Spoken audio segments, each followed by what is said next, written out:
தமிழக வெற்றிக் கழகத்தின் தலைவர் விஜய் 2026ஆம் ஆண்டுக்கான தமிழ்நாடு சட்டமன்ற தேர்தலை முன்னிட்டு கட்சியின் முழுமையான தேர்தல் அறிக்கையை வெளியிட்டார். மக்களின் தேர்தல் அறிக்கை என்ற பெயரில் வெளியிடப்பட்ட இந்த அறிக்கையின் பிரதிகளை ஒரு விவசாயி, ஒரு ஆசிரியர் மற்றும் ஒரு ஆட்டோ ஓட்டுநருக்கு வழங்கி நிகழ்ச்சியை சிறப்பித்தார். இந்த அறிக்கையில் இடம்பெற்றுள்ள முக்கிய வாக்குறுதிகள்: 60 வயதிற்குட்பட்ட குடும்ப தலைவிகளுக்கு மாதம் 2500 நிதியுதவி வழங்கப்படும். ஒவ்வொரு குடும்பத்திற்கும் ஆண்டுக்கு 6 LPG சிலிண்டர்கள் இலவசமாக வழங்கப்படும். திருமணமான பெண்களுக்கு 1 சவரன், 8 கிராம் தங்கம் மற்றும் ஒரு பட்டு சேலை வழங்கப்படும். தரமான கல்விக்காக இலவச உறைவிட பள்ளிகள் தொடங்கப்படும்.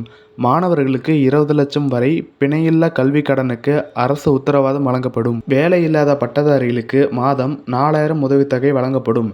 டிப்ளமோ முடித்தும் வேலையில்லாதவர்களுக்கு மாதம் 2500 வழங்கப்படும்.